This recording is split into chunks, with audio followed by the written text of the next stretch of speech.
Imagina por un momento la sensación de descubrir que tu vida puede cambiar por completo en cuestión de días.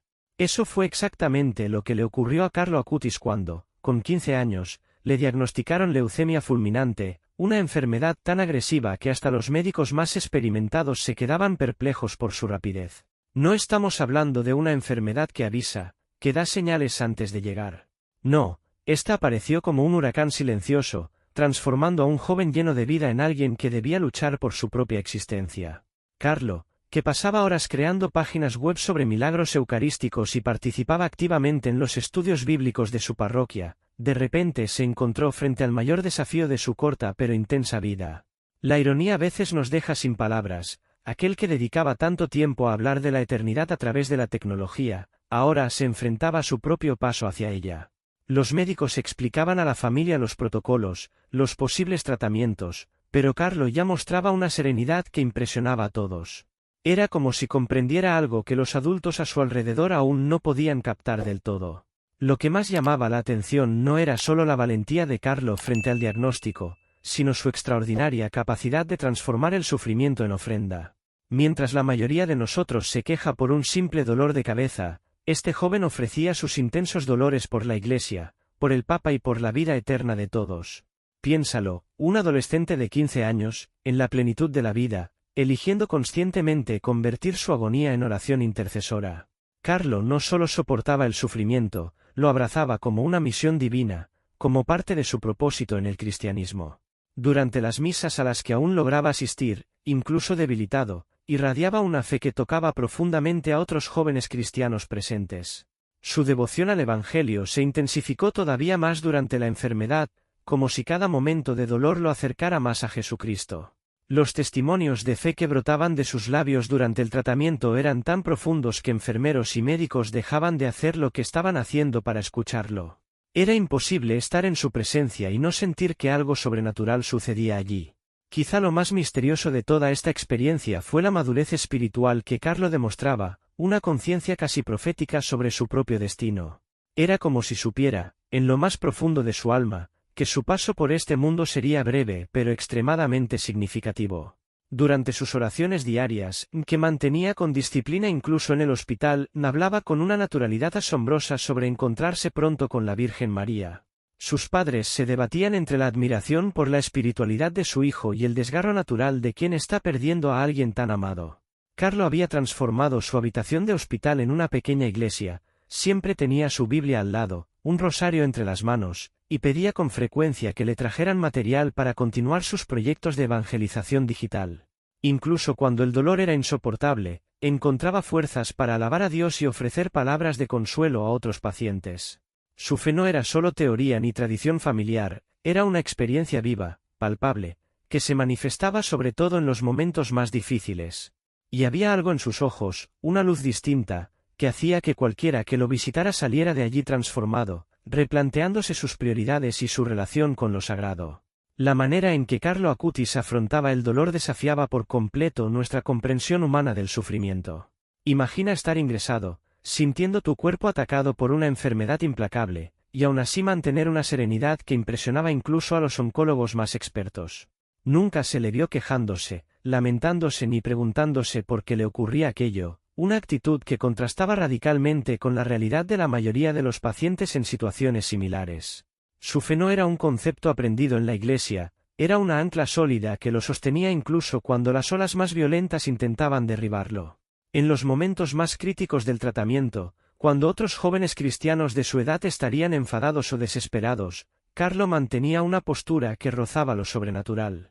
Había convertido su cama de hospital en una pequeña capilla, siempre con la Biblia abierta y el rosario entre los dedos, demostrando que su espiritualidad no dependía de circunstancias favorables.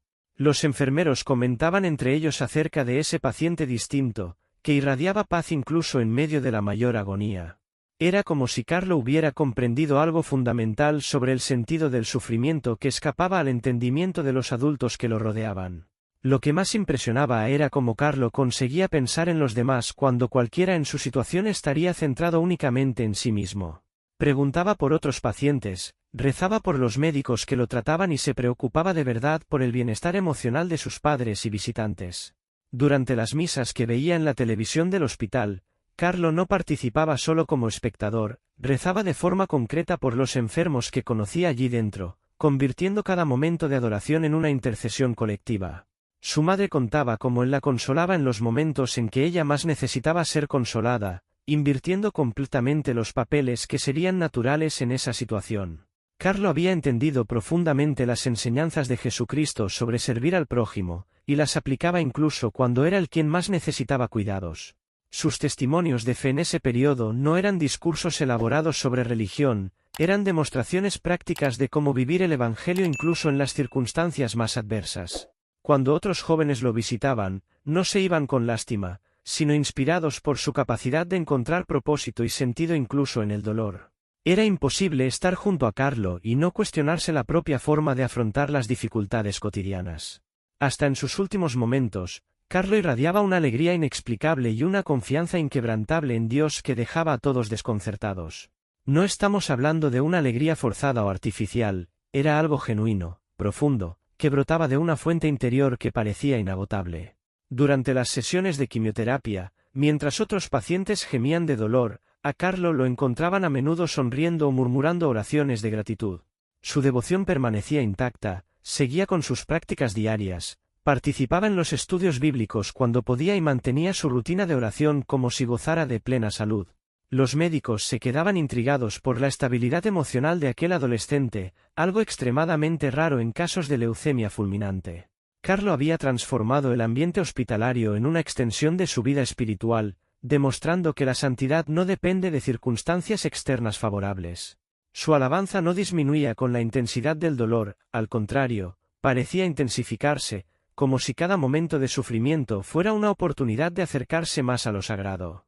Era como si Carlo hubiera descubierto un secreto que la mayoría de la gente tarda toda una vida en comprender, que la verdadera alegría procede de una fuente intocable por las circunstancias. Y ese descubrimiento estaba a punto de manifestarse de formas aún más extraordinarias tras su partida. Después de la muerte de Carlo, comenzó a suceder algo extraordinario, una serie de hechos que desafiaban cualquier explicación puramente científica o casual. Los primeros relatos llegaron de forma discreta, una madre desesperada, que había perdido toda esperanza frente al cáncer terminal de su hijo, decidió pedir la intercesión de aquel joven que había partido hacía poco. Lo que ocurrió después dejó a los médicos perplejos y fortaleció la fe de miles de personas en todo el mundo. El niño, desahuciado por los especialistas, experimentó una recuperación completa que contradecía todos los protocolos médicos conocidos. No hablamos de una mejora parcial o de una remisión temporal, fue una curación total, documentada, investigada y que se convirtió en el primer milagro reconocido oficialmente por la Iglesia. Pronto comenzaron a surgir otros casos similares, parejas que llevaban años luchando contra la infertilidad y que, tras rezar pidiendo la intercesión de Carlo, lograron concebir de manera completamente inesperada. La espiritualidad que Carlo había cultivado en vida parecía seguir actuando con más fuerza aún después de su paso a la eternidad. Médicos escépticos, que habían seguido de cerca estos casos, no lograban dar explicaciones convencionales a recuperaciones tan dramáticas y bien documentadas. La madre de Carlo, Antonia, empezó a relatar una serie de sueños y señales que la consolaban e impresionaban a la vez con la realidad espiritual que se desplegaba ante sus ojos. No eran sueños comunes ni fruto de la imaginación de una madre de luto, eran experiencias tan vívidas y detalladas que le resultaba imposible verlas como simples proyecciones del subconsciente. En uno de los sueños más impactantes, Carlo aparecía radiante, explicando detalles sobre su misión actual en el cielo y orientando a su familia sobre cómo continuar con la labor de evangelización que él había comenzado. Antonia empezó a notar una serie de coincidencias extraordinarias, desconocidos que se acercaban a contarle cómo la historia de su hijo les había tocado, jóvenes cristianos que cambiaban por completo sus vidas al conocer el testimonio de Carlo, y un número cada vez mayor de relatos de gracias recibidas gracias a su intercesión. La fe dejó de ser solo una tradición familiar para convertirse en una experiencia concreta y transformadora. Aquellos sueños no eran simples consuelos personales, contenían orientaciones prácticas sobre cómo difundir el mensaje de fe que Carlo había dejado como legado. Era como si él siguiera guiando a su familia en su misión evangelizadora, pero ahora desde una perspectiva celestial. El impacto más sorprendente quizá fue el caso extraordinario de unos gemelos nacidos después de que sus padres hicieran promesas específicas relacionadas con la beatificación de Carlo. La madre de esos niños había sufrido múltiples abortos espontáneos. Desesperada, hizo una novena pidiendo la intercesión del joven beato, prometiendo que si lograba llevar un embarazo a término, dedicaría a sus hijos al servicio de la Iglesia. No solo consiguió quedarse embarazada, sino que descubrió que esperaba gemelos, algo que los médicos consideraban prácticamente imposible dado su historial clínico. Lo más impresionante es que esos niños, desde muy pequeños, mostraban una inclinación natural hacia lo espiritual, una devoción espontánea que sorprendía incluso a religiosos con experiencia. Historias como estas se multiplicaban por todo el mundo, creando una red de testimonios que fortalecía la fe de comunidades enteras. La tumba de Carlo en Asís empezó a recibir un flujo creciente de peregrinos de distintos continentes, todos buscando no solo honrar su memoria, sino experimentar personalmente el poder de su intercesión. La iglesia local tuvo que reorganizarse por completo para acoger la cantidad de fieles que llegaban cada día, convirtiendo aquel lugar en un auténtico centro de peregrinación y renovación espiritual. Y eso eran solo los primeros signos de algo aún mayor que estaba por llegar. Cuando la familia de Carlo tomó la valiente decisión de exhumar su cuerpo para los procesos de beatificación, lo que encontraron desafiaba por completo las leyes naturales de la descomposición. Carlo fue hallado en estado intacto, como dicen los italianos, una condición extremadamente rara que solo ocurre con poquísimos santos en la historia de la Iglesia. Imagina el impacto emocional de una madre que, tras años de duelo, vuelve a encontrarse con su hijo en perfecto estado de conservación, como si estuviera simplemente dormido. Antonia Salzano, su madre, describió aquel momento como una confirmación divina de que la santidad de Carlo no era solo una percepción familiar, sino una realidad reconocida por el mismo cielo. La ciencia médica no lograba explicar cómo un cuerpo enterrado durante años permanecía sin señales de deterioro, especialmente teniendo en cuenta que Carlo no había recibido ningún tratamiento especial de embalsamamiento. Su fe siempre había sido firme, pero ver a su hijo en aquellas condiciones transformó por completo su comprensión de la realidad espiritual. Los expertos en medicina legal que participaron en la exhumación se quedaron perplejos por el estado de conservación, documentando cada detalle para los archivos oficiales de la Iglesia. Era como si Dios estuviera ofreciendo una prueba tangible de la santidad de aquel joven que había dedicado su corta vida al Evangelio y a la espiritualidad. La experiencia de perder a un hijo de forma tan repentina podría haber destruido por completo la fe de cualquier familia, pero Antonia encontró en el libro de Job una fuente de inspiración para comprender el sufrimiento como parte misteriosa de la voluntad divina. Empezó a ver la muerte prematura de Carlo no como una tragedia sin sentido, sino como un sacrificio que formaba parte de un plan mayor de Dios para la evangelización de los jóvenes cristianos contemporáneos. Durante los estudios bíblicos a los que asistía con regularidad, Antonia compartía cómo la lectura de Job le había ayudado a aceptar que, a veces, Dios permite que personas especiales pasen por grandes sufrimientos para cumplir propósitos que nuestra mente limitada no alcanza a comprender del todo. Su oración diaria cambió por completo. En lugar de preguntar, ¿por qué mi hijo?, empezó a dar gracias por haber sido elegida para ser madre de alguien tan especial. La religión dejó de ser solo una tradición familiar para convertirse en su ancla emocional y espiritual. Carlo había enseñado a la familia, a través de su ejemplo de vida y de muerte, que la verdadera fe se manifiesta especialmente en los momentos de mayor dificultad. El cristianismo que vivían ahora era más profundo, más consciente, más transformador que cualquier cosa que hubieran experimentado antes. La transformación de la tumba de Carlo en Asís en un auténtico centro de peregrinación superó todas las expectativas de la familia y de las autoridades eclesiásticas locales. Lo que comenzó como visitas esporádicas de algunos fieles pronto se convirtió en un flujo constante de peregrinos llegados de todos los continentes, buscando no solo rendir homenaje a la memoria del joven santo, sino experimentar personalmente el poder de su intercesión.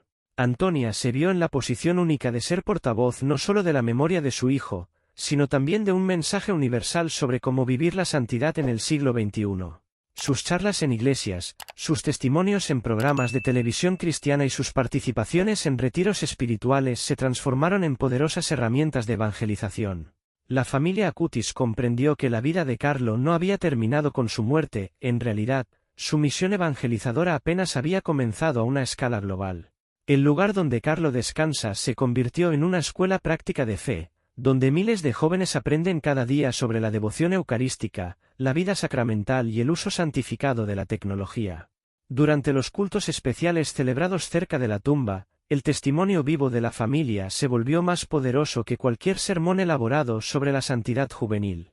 Era imposible escuchar a Antonia hablar de su hijo sin sentir una llamada profunda a tomarse la espiritualidad más en serio, convirtiendo la experiencia familiar en una herramienta divina de conversión y renovación espiritual. Tópico 4. Testimonio de la madre y de la familia ***. Cuando la familia de Carlo tomó la valiente decisión de exhumar su cuerpo para los procedimientos de beatificación, lo que encontraron desafió por completo las leyes naturales de la descomposición.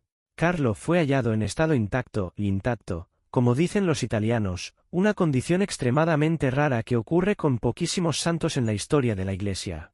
Imagina el impacto emocional de una madre que, tras años de duelo, se encuentra de nuevo con su hijo en perfecto estado de conservación, como si simplemente estuviera dormido.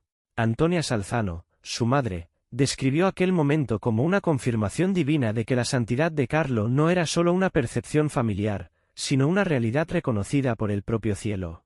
La ciencia médica no conseguía explicar cómo un cuerpo enterrado durante años permanecía sin señales de deterioro, especialmente teniendo en cuenta que Carlo no había recibido ningún tratamiento especial de embalsamamiento. Su fe siempre había sido sólida, pero ver a su hijo en aquellas condiciones transformó por completo su comprensión sobre la realidad espiritual. Los expertos en medicina legal que participaron en la exhumación se quedaron perplejos por el estado de conservación, documentando cada detalle para los archivos oficiales de la Iglesia. Era como si Dios estuviera ofreciendo una prueba tangible de la santidad de aquel joven que había dedicado su corta vida al Evangelio y a la espiritualidad. La experiencia de perder a un hijo de forma tan repentina podría haber destruido por completo la fe de cualquier familia, pero Antonia encontró en el libro de Job una fuente de inspiración para comprender el sufrimiento como parte misteriosa de la voluntad divina. Empezó a ver la muerte prematura de Carlo no como una tragedia sin sentido, sino como un sacrificio que formaba parte de un plan mayor de Dios para la evangelización de los jóvenes cristianos contemporáneos. Durante los estudios bíblicos a los que asistía regularmente, Antonia compartía cómo la lectura de Job le había ayudado a aceptar que, a veces, Dios permite que personas especiales pasen por grandes sufrimientos para cumplir propósitos que nuestra mente limitada no logra comprender por completo. Su oración diaria se transformó, en lugar de preguntar, ¿por qué mi hijo?, empezó a dar gracias por haber sido elegida para ser madre de alguien tan especial. La religión dejó de ser únicamente tradición familiar para convertirse en su ancla emocional y espiritual. Carlo había enseñado a la familia, con su ejemplo de vida y de muerte, que la verdadera fe se manifiesta sobre todo en los momentos de mayor dificultad. El cristianismo que vivían entonces era más profundo, más consciente, más transformador que cualquier cosa que hubieran experimentado antes. La transformación de la tumba de Carlo en Asís en un verdadero centro de peregrinación superó todas las expectativas de la familia y de las autoridades eclesiásticas locales. Lo que comenzó como visitas esporádicas de unos pocos fieles pronto se convirtió en un flujo constante de peregrinos procedentes de todos los continentes, buscando no solo rendir homenaje a la memoria del joven santo, sino también experimentar en carne propia el poder de su intercesión. Antonia se vio en la posición única de ser portavoz no solo de la memoria de su hijo, sino de un mensaje universal sobre cómo vivir la santidad en el siglo XXI. Sus charlas en iglesias, sus testimonios en programas de televisión cristiana y sus participaciones en retiros espirituales se convirtieron en instrumentos poderosos de evangelización. La familia Acutis comprendió que la vida de Carlo no había terminado con su muerte, en realidad, su misión evangelizadora apenas había comenzado a una escala global. El lugar donde Carlo descansa se transformó en una escuela práctica de fe, donde miles de jóvenes aprenden cada día sobre devoción eucarística, vida sacramental y uso santificado de la tecnología. Durante los cultos especiales celebrados junto a su tumba, el testimonio vivo de la familia resultaba más poderoso que cualquier sermón preparado sobre la santidad juvenil. Era imposible escuchar a Antonia hablar de su hijo sin sentir una llamada profunda a tomarse la espiritualidad más en serio, transformando la experiencia familiar en una herramienta divina de conversión y renovación espiritual. Tópico 5. Infancia y personalidad, vida de oración antes de la enfermedad e impacto contemporáneo. Desde muy pequeño, Carlo mostraba rasgos de personalidad que hacían que los adultos a su alrededor se detuvieran para observar con más atención. No era solo la bondad común de un niño, era una generosidad consciente, una sensibilidad para percibir cuando alguien sufría y una capacidad natural de consolar que sorprendía incluso a personas con experiencia en tratar con jóvenes cristianos.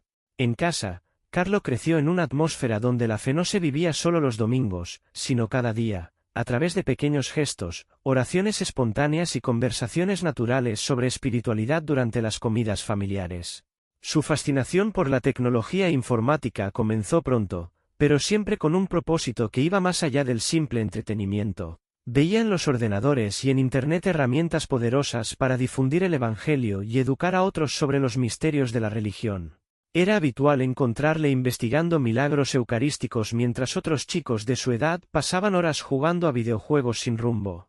Incluso viviendo en Milán, una ciudad moderna y a menudo materialista, Carlo mantenía una humildad y una sencillez que contrastaban por completo con el ambiente que le rodeaba. Su pureza de corazón se reflejaba en la forma en que trataba a sus compañeros de colegio, a los empleados de la casa, y sobre todo, a personas en situación de vulnerabilidad social. Para él, vivir la santidad no era algo reservado a monasterios o seminarios, era una llamada cotidiana que podía cumplirse perfectamente en el seno de una familia común. La vida devocional de Carlo era impresionante para cualquier edad, pero especialmente teniendo en cuenta que solo era un adolescente del siglo XXI. Su devoción a la Eucaristía no era una mera tradición familiar, sino una pasión auténtica que lo llevaba a participar en la misa diaria siempre que podía, llegando con frecuencia antes para tener momentos de adoración silenciosa ante el Santísimo Sacramento. El rosario no era para él una oración mecánica repetida por obligación, lo rezaba cada día con una concentración y devoción que conmovían profundamente a quien tenía la oportunidad de observarlo. Durante los estudios bíblicos de su parroquia, hacía preguntas que mostraban no solo conocimiento teórico, sino una sed genuina de comprender cómo aplicar las enseñanzas de Jesucristo en la vida práctica de un joven moderno. Su relación con la Virgen María era especialmente intensa, hablaba con ella como con una madre presente, pidiendo orientación para las decisiones cotidianas y agradeciendo por protecciones concretas. Las oraciones de Carlo no se limitaban a peticiones personales, intercedía regularmente por compañeros de clase en dificultades, por familias que conocía en crisis, de manera especial, por el Papa y la Iglesia Universal. Era habitual encontrarlo en momentos de oración espontánea durante el día, aprovechando pequeños descansos entre actividades para mantener una conexión constante con lo sagrado. Su espiritualidad era, al mismo tiempo, profundamente tradicional y sorprendentemente contemporánea. El proyecto más impresionante de Carlo fue la creación de una página web completa sobre milagros eucarísticos, una iniciativa que demostraba que había comprendido a la perfección el potencial evangelizador de Internet cuando se utiliza con un propósito espiritual. No solo recopiló información, sino que investigó minuciosamente cada milagro, organizó datos históricos, incluyó fotografías y creó una plataforma educativa que hoy en día sigue inspirando proyectos digitales de evangelización en todo el mundo. Mientras sus compañeros usaban Internet principalmente para entretenerse, Carlo la transformó en una herramienta de misión, demostrando que es posible ser joven, moderno y profundamente religioso al mismo tiempo. Hoy, miles de jóvenes cristianos en todo el mundo siguen su ejemplo, creando contenido online centrado en la espiritualidad, desarrollando aplicaciones de oración y utilizando las redes sociales para compartir testimonios de fe. Movimientos juveniles enteros nacieron inspirados en su forma de integrar tecnología y devoción, demostrando que santidad y modernidad no son conceptos opuestos. Durante celebraciones especiales dedicadas a su memoria, es habitual ver grupos de adolescentes debatiendo sobre cómo pueden usar mejor sus móviles para evangelizar en lugar de limitarse a consumir contenido superficial. Carlo se enfrenta directamente a la cultura digital vacía que domina a muchos jóvenes actuales, ofreciendo un modelo alternativo en el que la tecnología sirve para acercar a las personas a Dios en lugar de alejarlas de la espiritualidad. Su vida plantea a cada joven la pregunta sobre el verdadero propósito detrás del tiempo que pasan conectados, inspirando a toda una generación a buscar un significado eterno en lugar de una satisfacción temporal. Y esa influencia apenas empezaba a manifestarse en toda su plenitud. El 10 de octubre de 2020 quedó marcado en la historia de la Iglesia como un momento único y emocionante, cuando Carlo Acutis fue oficialmente beatificado en Asís, la ciudad de San Francisco, en una ceremonia que unía tradición milenaria con tecnología moderna. La elección de Asís no fue una coincidencia, era el lugar perfecto para celebrar a un joven que, como San Francisco, había abrazado la sencillez y la santidad de una forma revolucionaria para su tiempo. Miles de fieles, sobre todo jóvenes cristianos de distintos países, se reunieron para presenciar ese reconocimiento oficial de la santidad de alguien que se había marchado tan pronto, pero había dejado una huella tan profunda. La ceremonia se transmitió en directo por Internet, un homenaje perfecto para quien había utilizado la tecnología para evangelizar y difundir la devoción eucarística en el mundo. El primer milagro que hizo posible la beatificación fue la curación extraordinaria de un niño brasileño, Mateus Viana, que nació con una malformación gravísima en el páncreas y fue sanado después de que su madre pidiera la intercesión de Carlo. Los médicos en Brasil quedaron perplejos ante la recuperación total del niño, una curación que contradecía por completo todos los protocolos médicos conocidos. Durante la rigurosa investigación llevada a cabo por la Iglesia, cada detalle fue analizado minuciosamente, confirmando que no había explicación científica para aquella transformación. La fe de la familia brasileña y el poder de la oración intercesora de Carlo se convirtieron en pruebas concretas de su santidad reconocida oficialmente. El proceso que llevó a la canonización de Carlo en 2025 incluyó un segundo milagro aún más impresionante, demostrando que la intercesión de aquel joven santo seguía actuando de manera extraordinaria incluso años después de su beatificación. Esta vez, se trataba de la curación de una mujer con cáncer terminal que, tras agotar todas las opciones médicas, decidió hacer una novena pidiendo la intercesión del beato Carlo, prometiendo dedicar el resto de su vida a la evangelización si era sanada. Lo que ocurrió después dejó sin explicación a oncólogos de renombre. Los tumores simplemente desaparecieron por completo, en un proceso de curación documentado y seguido por un equipo médico internacional. La investigación científica y espiritual de este segundo milagro duró años, con la participación de especialistas de distintos países, todos llegando a la misma conclusión: no había explicación natural para aquella recuperación. Durante todo ese tiempo, seguían llegando testimonios de gracias menores alcanzadas gracias a la intercesión de Carlo desde diferentes partes del mundo, lo que fortalecía aún más su reputación de santidad. El Vaticano condujo un proceso minucioso de validación, analizando no solo los aspectos médicos de los milagros, sino también la vida, virtudes y el impacto evangelizador continuo del joven beato. Testimonios de conversiones, cambios de vida y renovaciones espirituales ligados a la devoción a Carlo llegaban diariamente de todos los continentes. Era imposible negar que aquel adolescente seguía transformando vidas y acercando personas a Dios incluso después de su muerte. El 7 de septiembre de 2025 quedó grabado en la historia como una fecha memorable para toda la cristiandad, cuando Carlo Acutis fue solemnemente canonizado por el Papa León XIV en la plaza de San Pedro, ante una multitud impresionante que incluía a miles de jóvenes de todo el mundo. La ceremonia de canonización fue un espectáculo de fe que mezclaba tradición milenaria con elementos contemporáneos, reconociendo oficialmente a Carlo como el primer santo millennial de la Iglesia Católica, un título simbólico que representa toda una generación que crece entre la tecnología y la espiritualidad. La presencia masiva de fieles fue tan grande que las autoridades vaticanas tuvieron que organizar pantallas gigantes en distintos puntos de Roma para acoger a todos los peregrinos que habían viajado expresamente para ser testigos de ese momento histórico. Durante la homilía, el Papa subrayó cómo Carlo representa un modelo perfecto de cómo vivir la santidad en el siglo XXI, usando la tecnología para evangelizar y manteniendo una vida sacramental profunda incluso en un mundo cada vez más secularizado. El impacto de la canonización fue inmediato. Iglesias de todo el mundo informaron de un aumento significativo en la participación de jóvenes en las celebraciones, un crecimiento en los grupos de estudio bíblico juveniles y un renovado interés por la vida devocional entre adolescentes y jóvenes adultos. La figura de San Carlo Acutis se convirtió en un símbolo poderoso de que es posible ser joven, moderno y santo al mismo tiempo, inspirando a toda una generación a tomarse la fe más en serio. Las parroquias comenzaron a organizar grupos específicos dedicados al estudio y la imitación de sus virtudes, creando un movimiento global de renovación espiritual juvenil. Y eso era solo el inicio de un impacto que prometía transformar la manera en que los jóvenes se relacionan con el cristianismo y la religión en el mundo contemporáneo.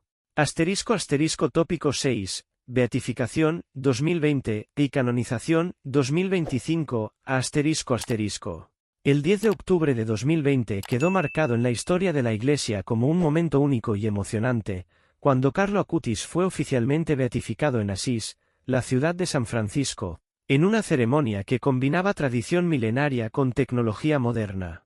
La elección de Asís no fue una coincidencia, Era el lugar perfecto para celebrar a un joven que, como San Francisco, había abrazado la sencillez y la santidad de manera revolucionaria para su época. Miles de fieles, especialmente jóvenes cristianos de diferentes países, se reunieron para presenciar este reconocimiento oficial de la santidad de alguien que había partido tan joven, pero dejado un impacto tan profundo. La ceremonia se transmitió en directo por Internet, un homenaje perfecto a quien había usado la tecnología para evangelizar y difundir la devoción eucarística en todo el mundo. El primer milagro que permitió la beatificación fue la curación extraordinaria de un niño brasileño, Mateus Viana, que había nacido con una malformación gravísima en el páncreas y fue sanado después de que su madre pidiera la intercesión de Carlo.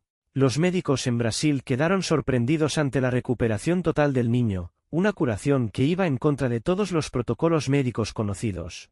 Durante la rigurosa investigación llevada a cabo por la Iglesia, cada detalle fue analizado minuciosamente, confirmando que no existía explicación científica para aquella transformación. La fe de la familia brasileña y el poder de la oración intercesora de Carlo se convirtieron en pruebas concretas de su santidad reconocida oficialmente.